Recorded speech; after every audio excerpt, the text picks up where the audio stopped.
శ్రీ సత్యసాయి జిల్లా Hindupuram municipal incharge చైర్మన్గా municipal vice chairman బలరామరెడ్డిని నియమించారు. ఈ మేరకు ఆయన చైర్మన్ ఛాంబర్లో చార్జ్ తీసుకున్నారు. చైర్పర్సన్ ఇంద్రజ ఇటీవలి కాలంలో తన పదవికి రాజీనామా చేయడంతో ఖాళీ అయింది. దీంతో మున్సిపల్ కమిషనర్ సంఘం శ్రీనివాసులు బలరామరెడ్డికి ఇన్ఛార్జ్ చైర్మన్గా బాధ్యతలు అప్పగించారు. ఈ మేరకు ఆయన చైర్మన్ ఛాంబర్లో వేదమంత్రాల మధ్య బాధ్యతలు స్వీకరించారు. మున్సిపల్ కార్యాలయంలో బలరామరెడ్డి బాధ్యతలు తీసుకోవడం పట్ల ఆ పార్టీ నేతలు కార్యకర్తలు హర్షం వ్యక్తం చేశారు. ఈ సందర్భంగా బలరామరెడ్డి మాట్లాడుతూ హిందూపురం అభివృద్ధికి పార్టీలకు అతీతంగా పనిచేస్తానని హామీ ఇచ్చారు. అయితే ఇటీవల వైసీపీకి చెందిన 12 మంది కౌన్సిలర్లు తెలుగుదేశం పార్టీలో చేరిన విషయం విదితమే. దీనిలో భాగంగానే మున్సిపల్ చైర్మన్ కూడా తెలుగుదేశం పార్టీలో చేరి ఆ పదవికి రాజీనామా చేశారు.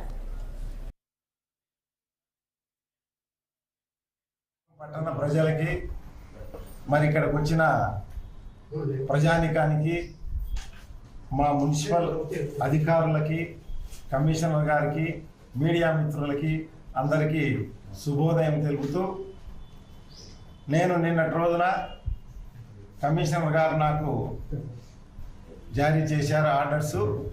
ఈ రోజు నుంచి పదవీ బాధ్యతలు తీసుకుంటున్నాను.